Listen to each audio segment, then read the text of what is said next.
For a long time, fans have been screaming at DC for some recognition for our favorite Amazon princess. And we did it, guys. June 3rd will be the first official Wonder Woman Day, which is the opening weekend for Diana's first feature film. You could celebrate her 75-year impact on the comics industry at your local comic book store, where you can receive free themed comics such as a reprint of Wonder Woman #1. For other Wonder Woman themed promotions and events, check out the DC Comics and DC All Access websites for the closest Barnes & Noble, Walmart, and Costco near you. Or Amazon. The Syrian folklore comic Hawait was released last week. The comic, only 8 black and white pages, was designed to give a taste of home to refugee children. The creators have formed a non-profit, and they're now fundraising for an expanded second issue.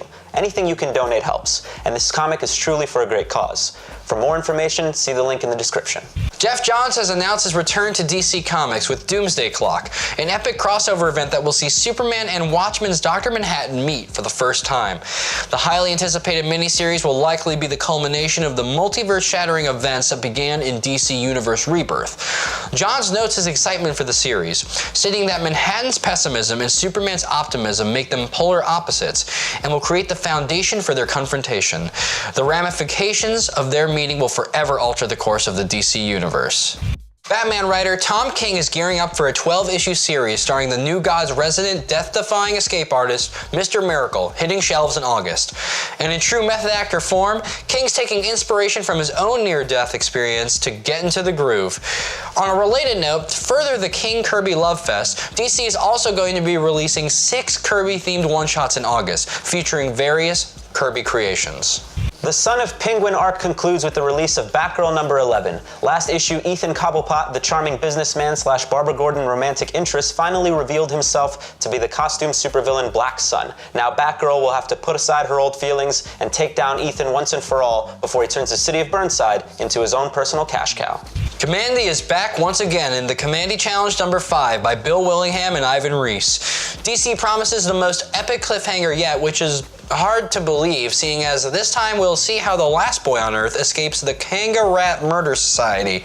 They're murder kangaroos chasing Kamandi on motorcycles, literally what's not to love. More cancellation news from Marvel Comics. Marvel pulled the plug on Ta-Nehisi Coates' Black Panther and the crew after 2 issues due to lackluster sales. However, Coates said that Marvel will publish the series through the 6th issue to wrap up the current story arc. If you haven't picked up the series, we recommend you read the 1st issue as it tackles social justice amidst superheroism with an all-star cast.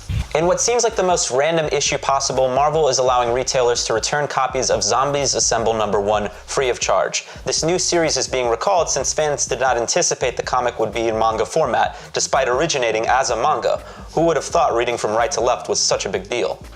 Baby Groot fans everywhere rejoice. The lovable twig is embarking on his own adventure in I Am Groot #1. Separated and pint-sized, Groot must traverse the galaxy in search of his guardian's family. I'm super excited for this series, but more importantly, I am Groot. Okay, who wrote this one? Because I'm not Groot, obviously. I'm Patrick. Hi. Everyone's favorite dynamic duo is back and better than ever. No, it's not Batman and Robin, it's Venom and Eddie Brock together again. Celebrating the character's 30-year history, comics' favorite unhealthy relationship is shaking out the cobwebs and slinging around New York with the ageless immaturity that comes only from carrying an insidious symbiote on you. From David Michelinie and Ron Lim, this one's not to be missed. How do you bankrupt one of the richest, most technologically advanced, successful companies in the world? You can start by stealing all their research and giving it away. Find out why a particular female will pursue this goal in Image's new series, Samaritan Veritas. Pick up the 1st issue this Wednesday. After a long hiatus, manga artist Akiko Higashimura will be continuing the critically acclaimed manga series Karaga Hime, known as Princess Jellyfish in the US, starting this June. The series follows Tsukimi, an otaku illustrator who runs into a fashionable woman that changes the lives of her and her roommates, except the woman is actually a male college student.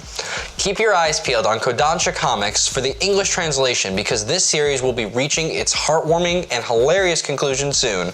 This week in Rebirth Watch, we're starting out with a quick mention of Justice League #21, where the League receives yet another warning of impending doom and finally takes note. Bigger news, however, comes in The Flash #22, which confirms Jay Garrick as the other person trapped outside time, and seemingly confirms Dr. Manhattan of Watchmen as the mystery antagonist. The issue ends with the teaser for the aforementioned Doomsday Clock and the next step in this truly epic saga. This week's staff picks are Deathstroke number 19 for its surprisingly emotional characterization of the assassin turned speedster, Batman the Shadow number 2 for its deeper look at the Shadow and the mysterious stag, and I Am Groot for its spaced out art style and the adorableness of Baby Groot. Let us know what you think of our picks and what your faves are this week. Thanks for watching, and if you like what you saw here, like and subscribe to the channel, and check out comicsverse.com to find podcasts, reviews, interviews, and videos on everything from comics to movies to television to politics. Here's the answer we got to last week's question. With Mace Windu getting his own upcoming comic book miniseries, which other underrated Star Wars characters deserve their own comic book solo series? Jar Jar Binks.